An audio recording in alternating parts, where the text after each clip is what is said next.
go underground and then through a maze. It was crazy. I didn't, oh my gosh, I'm a little, is there any water? Yeah. I would love a lot of it.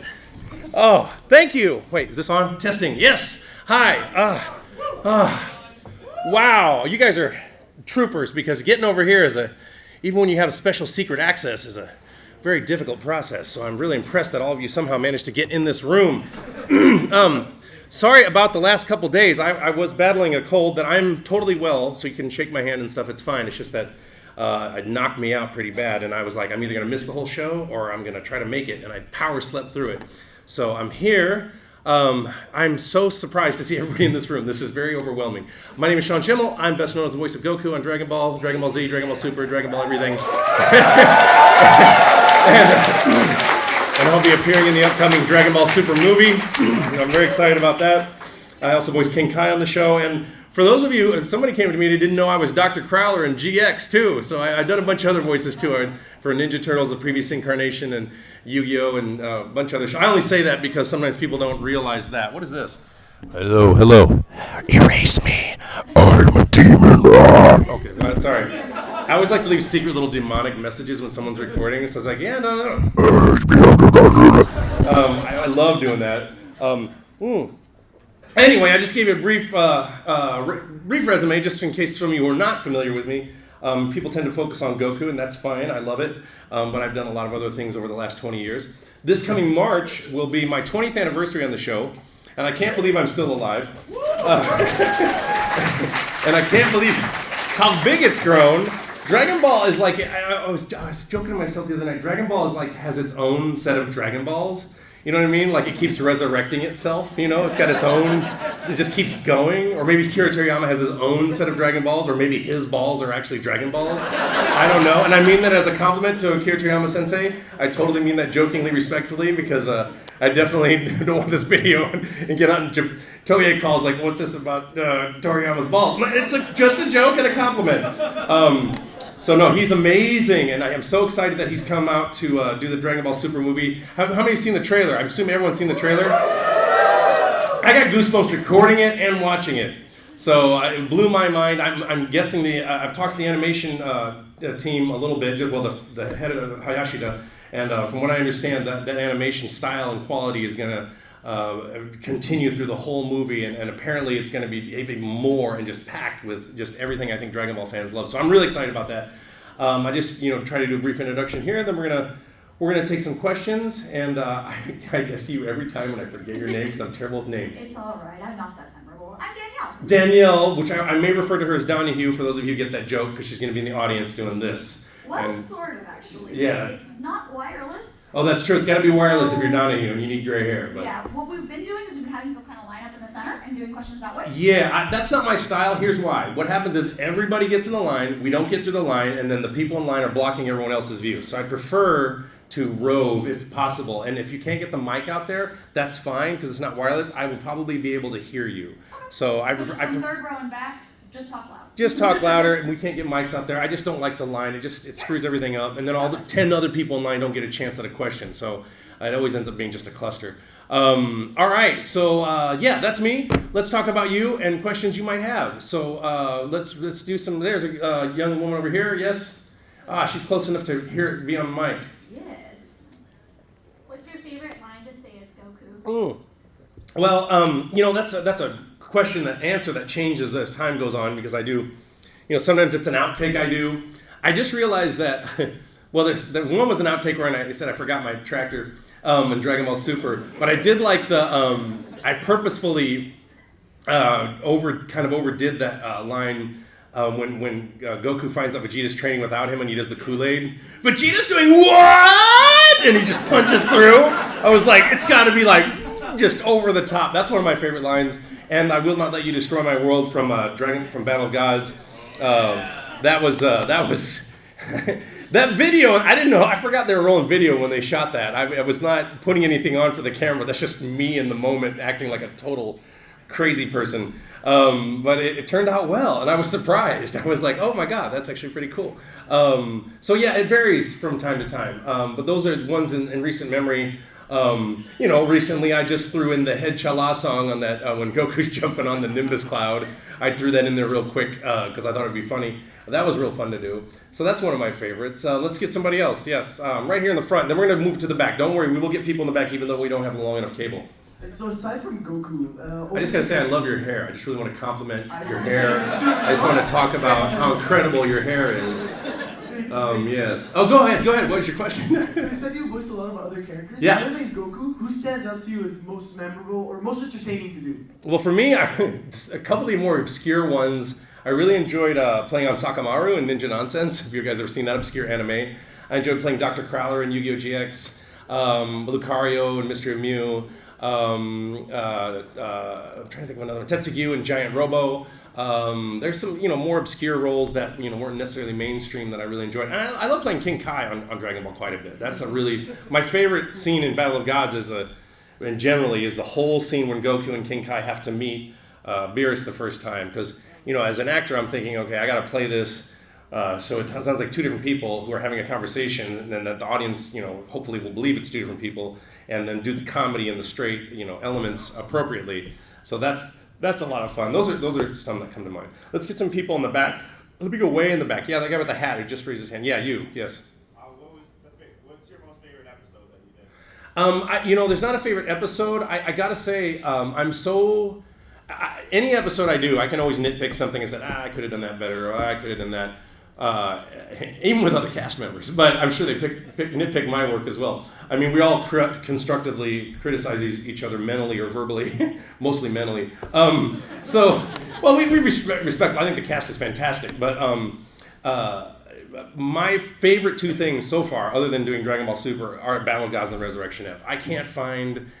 I watched those over and over. I had to watch them every time we did a premiere. I'd sit in the audience and watch because I had to, which was fine with me because I enjoyed it. And I can't find any problem with any of that. In particular, Frieza's performance, because Chris Ayres is amazing.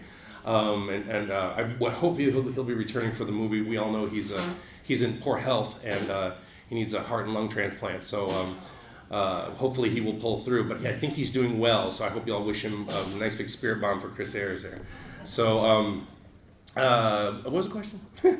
I always forget. What? Oh, episode. Yeah, Battle of Gods Resurrection F. Episodes?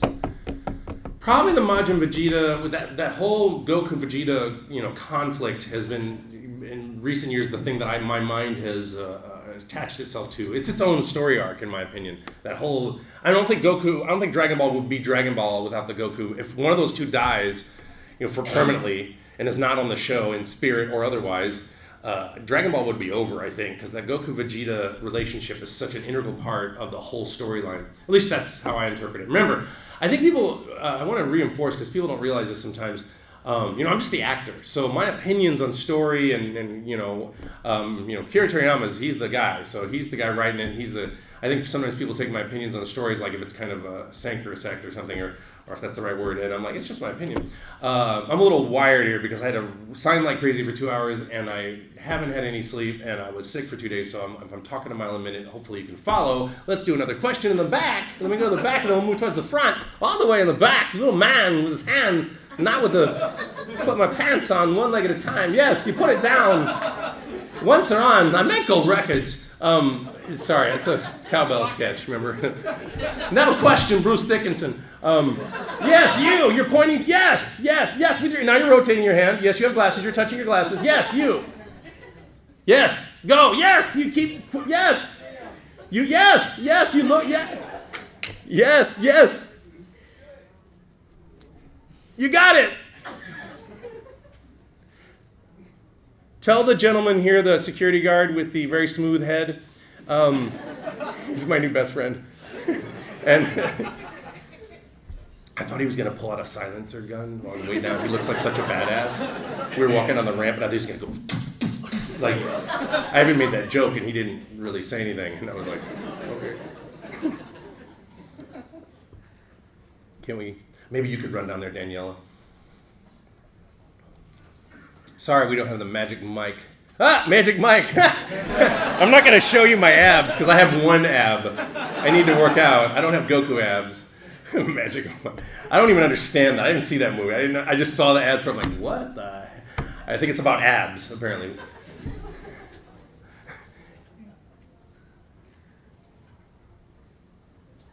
We got it? How about we'll come back? Okay, we'll come back. All right. Sorry, I didn't mean to single you out like that, but you had your hand up, and I thought you really wanted to ask a question. The guy with the hand cast thing, yes. I've been watching since Dragon Ball, and I've noticed a slight decline in maybe the way Goku has carried himself intelligently-wise. How dare you? Well, a lot of that's in the writing.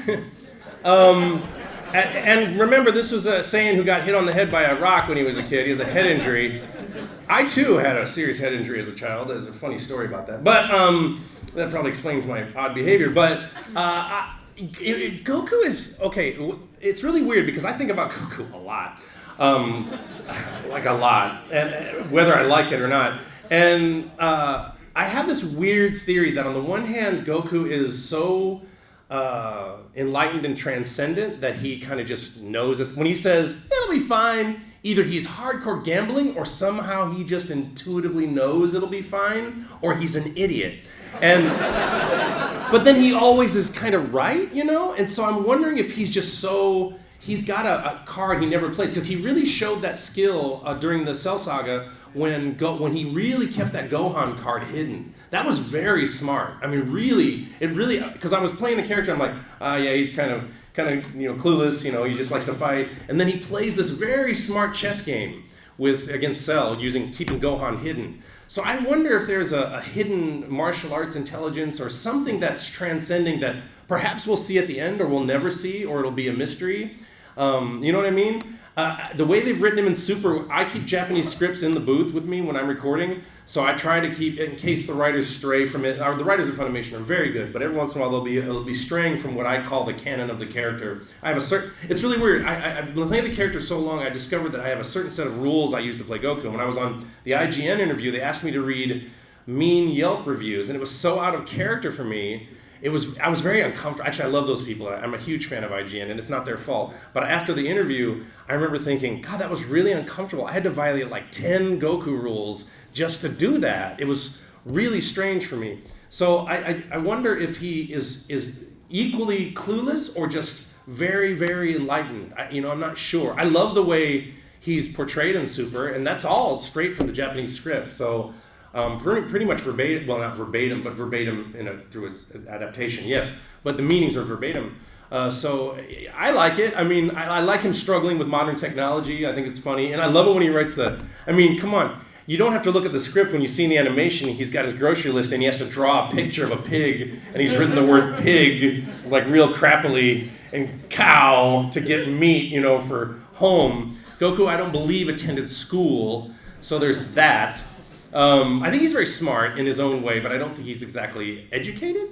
That's my guess. It's a character that's simple, that is a mystery that I keep trying to crack. Because Kira Toriyama's gone on record as saying that Goku likes to fighting the strongest no matter what. Not that he's truly an altruistic hero in the traditional sense, and that if his friends get saved as a result of that, that's interesting to him. I don't know why he feels that way or why, he decided to create a character like that, but it's certainly something that has kept fans interested for 20, 30, 40 years here now, a long time. Got Frank Zappa here in the front row. Or the Jethro Tull guy. I'm sorry, the hair. I'm sorry. I get distracted. Yes, are you ready for that question? Yes. Oh, different guy. Okay, yes, different guy, yes. Oh, his question, excellent. Jiren. I don't know. That would be a casting, thank you, choice. Jiren's not, no, that's not Matt Mercer. That's Hit. Yeah, Matt Mercer's Hit, right? I don't keep track of casting per se on a lot of the characters because I'm not always involved in the show in that level. I'm always I go and record and I leave. So I don't know yet who's been cast as Jiren. Even in the game, if that's been recorded, right? Yeah, okay. So I don't know who that is. That would be a Chris Sabat question. You could probably tweet him that, and he might answer. All right, let's get somebody over here. Yeah, with the hat. And I'll get the person behind. Yes, behind. Yeah. Yeah, after him, we'll get you. Yeah. Can you tell the story when you passed through the booth? What you remember? I remember enjoying it because I was working on Dragon Ball GT. I had Kamehameha Super Saiyan 4, and I was doing the lower, gravelier voice, and that requires more air because your pitch is lower, so the aperture between your vocal cords is wider, so you're throwing more air. And I was also, again, having a stressful, long recording week of many hours, and I just didn't calculate the amount of air I needed, and I expelled too quickly. And then I remember hitting the floor, and I remember thinking as I was falling down in the padded booth, this is fun. It was almost like going to the doctor and getting knocked out with propofol, which has happened to me before, which is pretty awesome. I recommend it, but not too much, because you can die. Anyway, but yeah, that's worth the doctor visit alone, because you're just talking to the anesthesiologist, and they're like, so tell me about your life. Well, and you're just gone, and you wake up, and you're like, was I out? It was amazing. So yeah, that was pretty much what it's like. And then I was on the floor, and I remember the headphones were on, and I remember the director going, Sean, you okay in there, Sean? I'm like, yeah, just give me a second. I'm just going to stay here for a while. And I just laid there for a little bit, just really enjoying the moment, because I'd been working really hard, and I kind of wanted a break. And so that's what I did. Yeah, good question. Yeah. Yes, you. Yes. Before I like everyone displays, I like very your work. And my question is, do you know the script of the movie Triangle Super? I don't know that I have not seen a script. I have been given kind of a breakdown very briefly, and I can't reveal any of those story elements. I would be in big trouble if I did that, and I actually don't really remember any of them. It was a brief conversation I had with Funimation, and they were just giving me kind of a general idea of what my part would comprise of. I can say, which I think is publicly known, there is going to be involved some history of the Saiyans. I think we're going to have some female Saiyan warriors, I believe. I don't want to mark my word on that because I have not seen any animation yet, other than the trailer. We recorded the trailer like the Friday before we aired it. Like, I was in the booth and they go, we got to record the trailer for San Diego Comic-Con. I'm like, okay, let's do it. And we did that, and then we're going to, I don't know when we're recording. They haven't given me a schedule. I'm guessing sometime around October. We have to have time to promote the movie. Our release date's in January sometime. We want to do it right after Japan does. We might do a premiere, I think, in LA. I don't know what's going on with that yet. But that's becoming up information from Funimation. But we're very excited about bringing the movie to theaters, and hopefully for a longer run. Because I knew a lot of fans were like, yeah, I went like 5 times just every Saturday. So I think a January release is perfect because it's right after the Christmas holidays, and everybody's like, there's nothing to do. I got all my toys. Let's go watch the Dragon Ball movie. Then go back and play with their toys. Then go back and watch the Dragon Ball movie. That's so that's that would be fine with me. Yes, this guy right here. Yes. I actually have like 2 questions. Did you work on Budokai 3 or you didn't? Of what? The Dragon Ball Z Budokai 3 video game? I sure did. Yeah. You did, right? Mm-hmm. So was Bulma supposed to be a playable character in that game? I have no idea. That's a game development question. I don't know. Yeah. Weren't you in the same recording room as the Bulma voice actress when she was doing her voice acting? No, I was not. No, we recorded the game. We usually record those separate. I think during one of the Budokais, Chris and I were in the booth together when we were having to do the Gogeta stuff, which we don't do it that way anymore, but that's the way we originally did it. And then the other thing I want to ask is, like, did you do GT or you didn't? Did I record that voice acting for GT? Yes. So, in your personal opinion, like, which one would be a stronger form for Goku, Super Saiyan 4 or the Super Saiyan God that he was doing? Well, God kind of, covers a lot of power there, being as gods tend to be omnipotent. So I'm going to go with God mode, although they haven't delineated, what the extent of his power is in God mode. That, it's like stronger, faster, better, and then, in Resurrection F, he gets shot by Sorbet, like while he's God mode, and I'm like, well, wait, how does that work? So that was a little confusing for me, but maybe he has to be aware of where something's coming from to block it with his energy or something. I don't know. You try to make rational sense of it. Let me get this guy in front right here. Yes. Hi. Sorry. Go ahead. So when you have to record 2 characters having a conversation like Goku and King Kai, Yeah. How do you record that? Do you do one side of the conversation completion and then do the other side, or how does that work? Yes. No. Usually I record King Kai last because no matter how damaged my voice is, I can almost always record King Kai. Because when you're talking like this, you're messing up your voice as much. It doesn't, matter. So I love doing that voice. It's just funny. It's one of those voices that's funny every time you hear it. So I'll do Goku, clean, screaming, then King Kai, usually in that order. If I have to do King Kai in a session, King Kai's always last because it doesn't sound bad no matter how bad my voice sounds. There's every once in a while. There's been like one time I think I was doing too much King Kai, and I'm like, okay, I'm done. I can't do anymore. Your voice does give out after a while. Let's get a guy up front, then we'll get some more in the back. This guy is doing dabbing a little bit. He's dabbing. You were going like this a little. I've talked to other voice actors, and sometimes when they're recording in the booth, they have moments where they can't keep it together, and they're just like emotionally, or no, like laughing hysterically, or more like fun moments, like when they're trying to deliver a line, and for some reason both actors are like.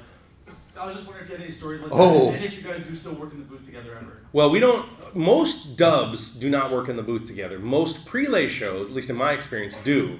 Prelay meaning we're laying down voices from a script with no animation. Then it goes and gets animated, and then they send it back with action sequences and pickups, and then we do ADR and dub to it. So I can tell you, for those of you who've seen Kappa Mikey, you ever seen Kappa Mikey? Okay, so Kappa Mikey was an anime parody style thing that was done by Animation Collective, and it was on Nickelodeon. And for that cast, we had all 4 actors in the booth at the same time. So it was me and Heather Fernandez and Michael Sinter Nicholas and Carrie Kiernan and Gary Littman all in the booth together. Now that was a riot. I mean, I think there was one time I was holding a can in my mouth like this. I don't know, it was a joke or something, and then Gary decided to tickle me, and then the can flew out of my mouth, and water almost sprayed all over the mic. And I mean, it's just a constant. That didn't sound that funny, but it was funny to see. Because I almost destroyed a $1,000 mic, but I didn't. And when you have actors all in the booth together, sometimes you got to have a director that can really corral everyone, because they want actors to feed off that energy and make it exciting, keep it going. You don't want a totally stoic record unless you're doing a real serious drama. And then, you want to keep that energy going, but you don't want to get out of control because you can't get anything done. So there are moments when, Chris, I remember early days, Chris would prank me. Chris is a big prankster. So a lot of times he would do things like add extra beeps without telling me. So you get boop, boop, beep, record. And then he goes boop, boop, beep. And I go, and he beep. And I'm like, wait. And then he added another beep, or he'll leave in an outtake from Vegeta. Sometimes cast members will record before you. So I'll like to hear the other actors if they've been recorded. I don't always record first, but a lot of times I record last. And so they'll play, I said, play me in. So Vegeta will have a line, I'll say, play me in. And then they'll play Vegeta in, and I'll respond to it with beeps usually. And so I can match up where I got to place the mouth flaps. And sometimes Chris will leave an outtake for me. I can't think of a really good one right now, but designed to crack me up. So they won't, when we preview it, the director, the engineer will know to not let me know. And so, there's definitely some goofing around for sure. I mean, that's how we come up with, some of our outtakes, et cetera, et cetera. Let's get some people in the back. Let's, Danielle, can we get way over here, this guy in the glasses or whatever. And did you ever hand up, sir? Oh, let me get this guy here in the wheelchair here. Yes, sir. Yes, you. I just want to know, you said earlier that you had some rules for Goku that don't break. What are some of those? Goku's pure of heart. Goku's not egoic. Okay. A lot of times they'll lean towards writing. Goku's not. He's not a Saiyan Pride warrior. A lot of times I think people want him to be that way. Vegeta's the Saiyan Pride warrior. Goku, to me, loosely, it's been interpreted to me. At least the way I interpret the character is he's always in the beginner's mind. He's always pure. He's always.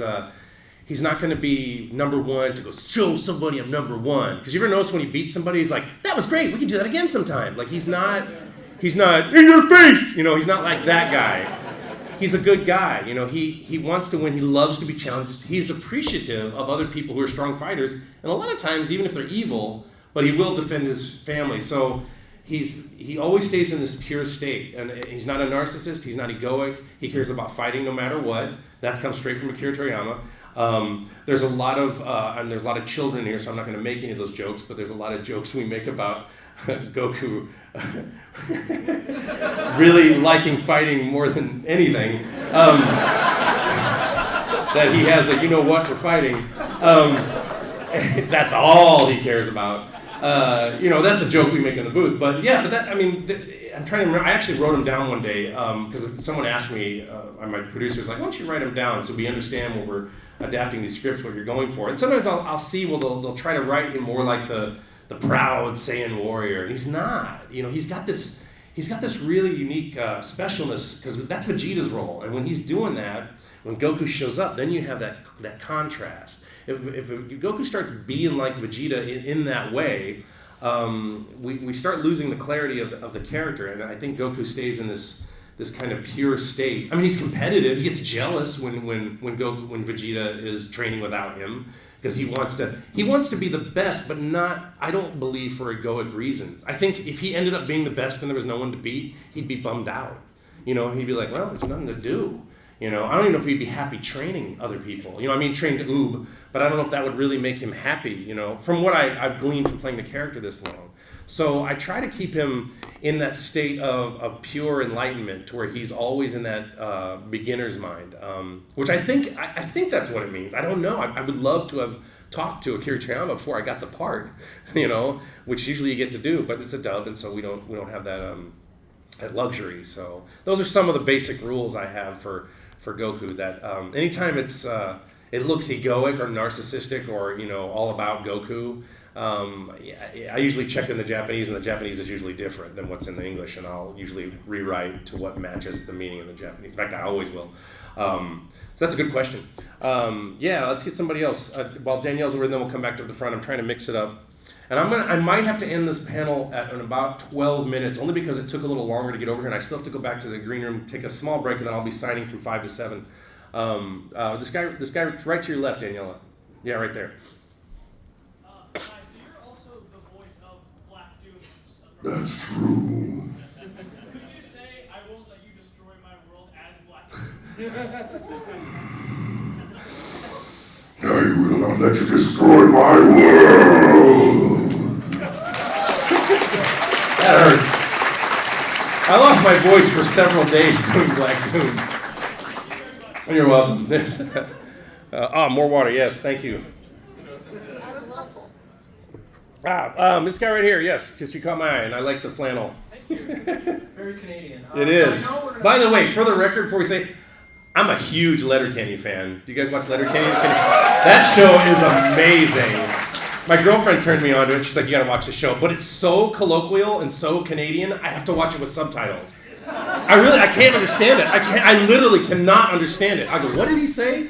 Ferdy. That's a hard no. We were talking about this the other day when he starts it out, the guy at the beginning, and he's like that main character. He's a lot like Goku. He wants to be the best. He wants to fight the strongest. Every time I watch Letterkenny, I'm like, that guy's a little like Goku, I forgot his name. Who's the main character in Letterkenny? I forgot his name. Mitch or no?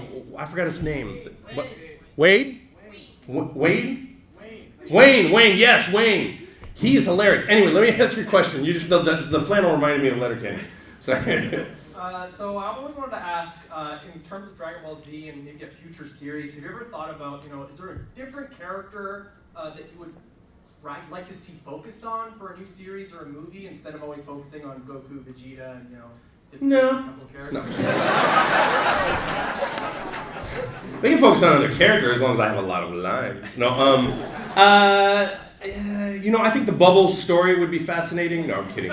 Although I do like Bubbles a lot. I like the smaller characters a lot because to me that's the limit of your suspension of disbelief. So I really like every time I have a scene with Bubbles. It really. That's why I've said this on panels before. Anytime you see Goku come back and he greets Bubbles and Gregory, I always try to imply in the subtext that they did some naughty things last time they were there. So you'll see Bubbles, Gregory, like, remember that party we had when King Kai wasn't looking? I always try to imply that they had some fun that they should not have been having, because I like to imagine that they have their own sub-story going on. I'm trying to think of other characters that really, I've come to really enjoy, and they have focused on him a little bit, a decent amount, actually. I've come to enjoy how Krillin's story has developed over the years with him being married with a kid and him being a cop, which I think is awesome. I like that. And Master Roshi's pretty mysterious. I mean, he could use some maybe his youth, Master Roshi's youth, and might be interesting. I always want to know what it would be like if Goku was very old and then people sought him out to train. He lives on a mountain somewhere or something. I don't know. He outlives Chi-Chi by 100 years because he trains all the time, and she dies of a heart attack because of stress or something. So he's an old man and he's just living on the mountain. He's happy, and then these pilgrimage people, they come to find him to get him to train. He doesn't want to train him. That'd be a great storyline. Stuff like that. Those are intriguing to me. Who knows what they're gonna do though? Let's get somebody way in the back, and then we got a few more minutes. Thanks for running around. I appreciate it. Right there to your right. Yes, this gentleman. Yeah. Hey.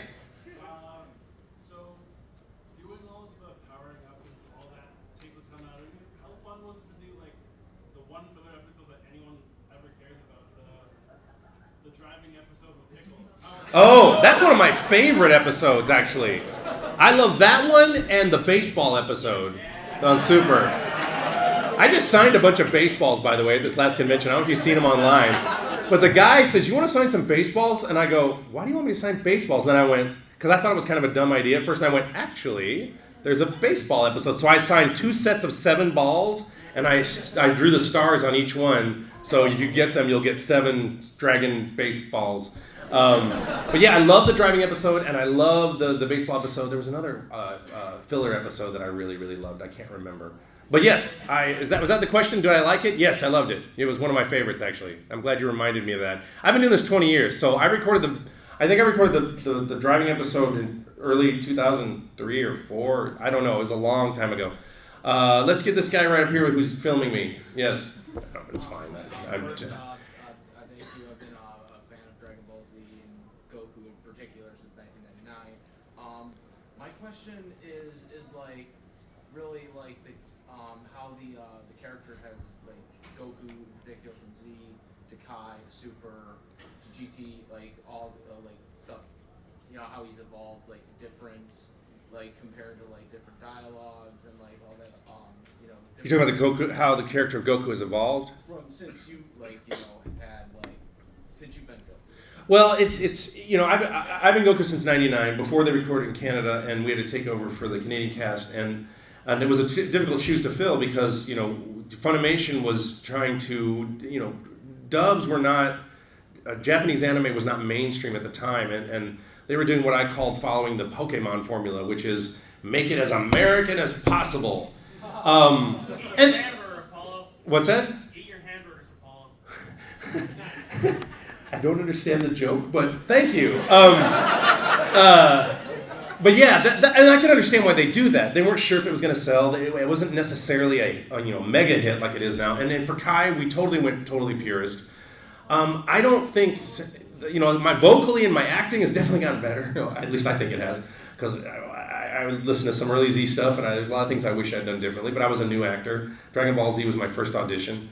And so I've got a lot of time to evolve with the character. I feel like Goku as a character, he's evolving, but he always stays in this beginner state where everyone else evolves around him, but he's just getting better and better. And if you pay attention to his naivete in Dragon Ball, when he didn't even know the difference between a man and a woman when he met Bulma, I don't know if he's taking a cue from our president, but or maybe our president took a cue from him. And by the way, as an American, I'm a pretty liberal guy and a Democrat, but I am deeply saddened by the loss of our Senator John McCain, because whether or not I agree with his policies, he was really, for me as an American, a really true American statesman and hero and one of the last greats. So I was pretty saddened by that. I just wanted to say that, and I want to apologize on behalf of any bullshit our president has thrown Canada, because we love Canada. Most of America loves Canada. I love your prime minister. Damn, he's good looking and nice too. And sweet, and I love all his policies, and so I hope to God we don't screw up the relationship with Canada, because I love you guys and I love coming here. Anyway, that's my political rant that I'm trying to avoid, but it's really hard living in America right now. Anyway, in terms, yeah, I felt sorry for you on the Rob Ford thing, but then we got Trump. So, and I don't make no bones about it, because it's, a narcissist is a narcissist, and a douche is a douche. So, and it's just obvious. Anyway, I digress. I have to take a stand at some point. Let's do one or two more questions. Yeah, this guy's been raising his hand forever and his arm's got to be tired. Yes, you. Yes, you got the Lacoste on. Yes. Wait. You've been raising your hand for like an hour and you forgot your question? Have you ever done things for drive-thrus? Oh, okay. So, one time a long time ago, I don't know if I should repeat it because it sounds kind of like a really bad... No. When someone does that, when you just do it, trust me, you're asking me to throw caution to the wind, it almost always fails. But I remember driving through before I was a voice actor, I used to like to do that. I don't do it as a voice actor anymore, although I should.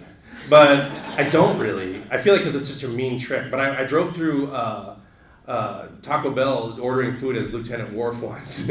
I was trying to do my Worf impression. I would like a burrito and a large prune juice. Or something like that. You gotta get the prune juice joke, huh? Star Trek fans? Prune juice? A warrior's drink. For those of you Next Generation fans. Anyway, so I would do that. It's not the best Worf impression I can do right now. But I have this idea for a show where we might do that. Would we prank? I haven't figured it out, but I would get other voice actors and we do that. But I'm still thinking about that. I don't want to let the cat out of the bag yet. So yeah, I don't necessarily do that. I will occasionally do a funny voice or a different voice if I don't want to be recognized or if I want to sound more imposing or if I want to fool someone or sometimes I will do an impression of the person talking to me in their accent, but I'll do it right out of the gate so they just think we sound the same, so they don't know. So if I'm talking to someone, I don't want to do it. It's so, you know what sucks right now? Is like I do so many different accents. And if I were to do my Indian accent, for example, right now, if I were to do whatever accents I can do, but then people get like, that's racist. And I'm like, so if I call a guy and he's like, Nick, McDonald's, can I help you? Whatever. And then I do it back. I'm not trying to be obnoxious. I'm just trying to play a game. It's really, for me, it's fun. And so we live in a day and age where like, you can't do an accent unless you're that race. I'm like, I love the fact that I see all kinds of races doing all kinds of accents and my fellow voice actors are doing them. And that's one of the things I love about being a voice actor is I get to be anything practically. Although I don't play women very well. If you've ever heard these two books I did called Shit My Dad Says and I Suck at Girls, which was an audiobook I did, I have to voice several women in the books. And I always make them sound like this. Or I make them sound like this. And it's terrible. I'm terrible at women.